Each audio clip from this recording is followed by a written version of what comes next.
Hello bachcho, let's read the question and question say that a coordination compound has the formula CuCl3.4NH3.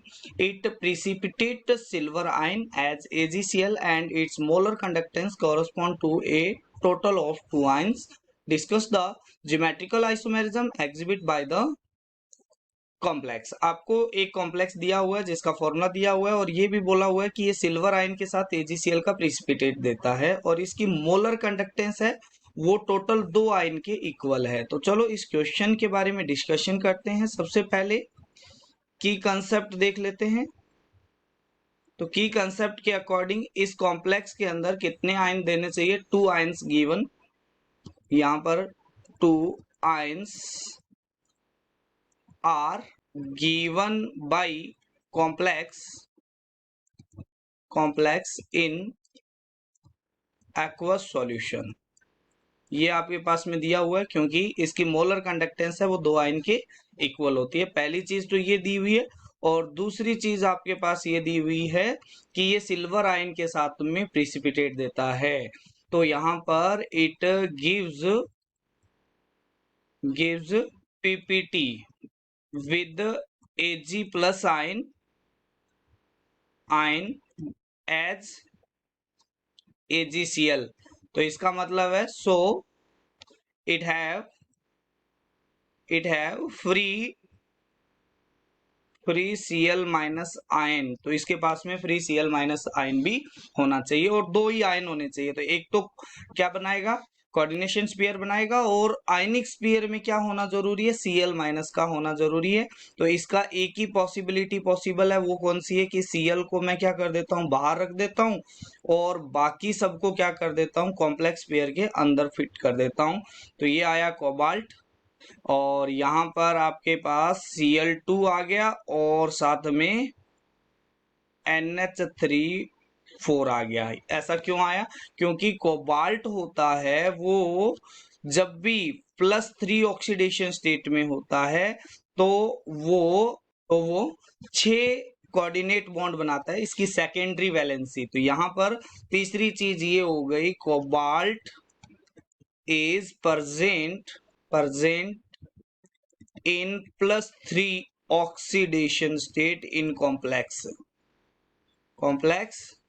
so it forms 6 coordinate bond with ligand। तो इसकी secondary valency है 6 है, जो क्या होती है? Fix होती है। ठीक है, तो यहां पर ये वाला क्या हो गया? कॉम्प्लेक्स हो गया। अब ये अगर कॉम्प्लेक्स हो गया तो इसकी ज्योमेट्रिकल आइसोमेरिज्म के बारे में बात करते हैं। तो सबसे पहले यहां पर देख लेते हैं ज्योमेट्रिकल आइसोमेरिज्म होती क्या है। ज्योमेट्रिकल आइसोमेरिज्म होती है उसके according when there is a change in special arrangement of ligand। ऐसे 2 मॉलिक्यूल जिसमें लिगेंड की पोजीशन चेंज हो उनको हम क्या बोलते हैं? ज्योमेट्रिकल आइसोमर्स बोलते हैं। ये 2 टाइप के होते हैं, सिस और ट्रांस। तो चलो इस कॉम्प्लेक्स के 2 ज्योमेट्रिकल आइसोमरिज्म के बारे में बात करते हैं। यहाँ पर कॉम्प्लेक्स दिया गया है कोबाल्ट Cl2 NH3 होल 4 और यहां पर दिया हुआ है बाहर Cl। तो इसके 2 ज्योमेट्रिकल आइसोमर्स बन सकते हैं। एक में जब Cl सेम साइड हो, अरेंजमेंट सेम साइड हो, तो ये बन जाएगा। Pl और Cl को मैंने क्या रख दिया? सेम साइड रख दिया और NH3 2 NH3 यहां पर क्या हो गए?